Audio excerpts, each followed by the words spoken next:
কোনো সন্তান যদি মা বাপের কবরের কাছে যাইয়া 3 বার সূরা ইখলাস পড়ে, 3 বার, এই 3 বার সূরা ইখলাসের সওয়াবের বরকতে কমপক্ষে 40 দিন মাতা পিতার কবর আযাব বন্ধ হইয়া থাকে। কতদিন? 40 দিন।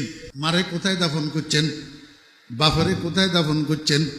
অথচ নিজের জন্ম দেওয়া সন্তানটা যে আপনার আগে মারা গেল, সন্তান এটারে কোথায় রাখি এসছেন? প্রতি সপ্তাহে প্রতিদিন না পারলে অন্তত শুক্রবারে কবরস্থানে যাবেন, যাইয়া সর্বপ্রথম কবর জিয়ারতের দোয়া পড়বেন না, প্রথমে কিছুক্ষণ কবরের দিকে তাকাই থাকবেন, তাকাই নিজের মনের তশকিল করবেন, ও মন, আজকে তোর আব্বা, তোর মা, তোর ভাই, তোর বন্ধু, তোর ছেলে, তোর বিবি আজকে এই 3.5 হাত মাটির নিচে শুয়া রয়েছে। এত কাছে হওয়া সত্ত্বেও তুই কোনো খবর নিতে পারতেছিস না, সুখে আছে না দুঃখে আছে জানিস না। ও মন, আগামীকাল তোর মৃত্যু হলে, তুই মরে গেলে তোরও তো এরকম 3.5 হাত মাটির নিচে ঢুকাইয়া দিবে। এই জমিনে যত মানুষ আছে কেউ তোর খবর নিতে পারবে না। আল্লাহর কাছে কি নিয়ে যাবি? মুখ কেমনে দেখাবি? মুখ খোদা কো হ্যায় দেখানা একদিন, মুখ খোদা কো হ্যায় দেখানা একদিন, কবর में होगा ठिकाना एक दिन, रूह रग रग से निकाली जाएगी, तू रूह रग रग से निकाली जाएगी, तुझ पे एक दिन खाक डाली जाएगी। মনকে বুঝাইতে বুঝাইতে দেখবেন আস্তে আস্তে মনটা নরম হইয়া যাব, চোখের পানি জর করে পড়তে শুরু করব।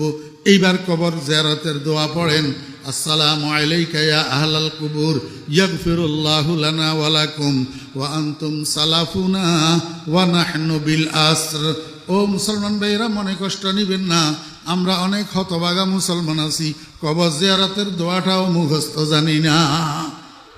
ওলামায়ে কেরামদের থেকে, ইমাম সাহেব হুজুরের থেকে, মুয়াজ্জিন সাহেব হুজুরের থেকে, মাদ্রাসার মুদাররিস ওলামায়ে কেরামের থেকে, মাদ্রাসার ছাত্রদের থেকে বাংলা উচ্চারণে লিখে নেবেন, লিখে এটারে মুখস্থ করবেন।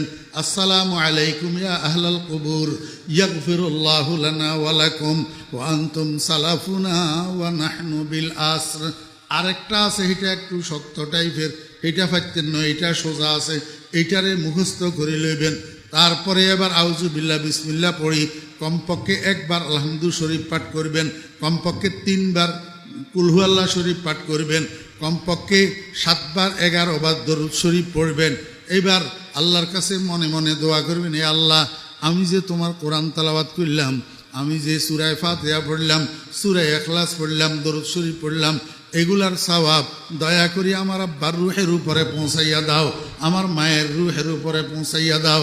ও বেরা, দোস্ত বাবেরা, কোনো সন্তান যদি মা বাপের কবরের কাছে যাইয়া 3 বার সূরা ইখলাস পড়ে, 3 বার, এই 3 বার সূরা ইখলাসের সওয়াবের বরকতে কমপক্ষে 40 দিন মাতা পিতার কবর আযাব বন্ধ হইয়া থাকে। কতদিন? 40 দিন।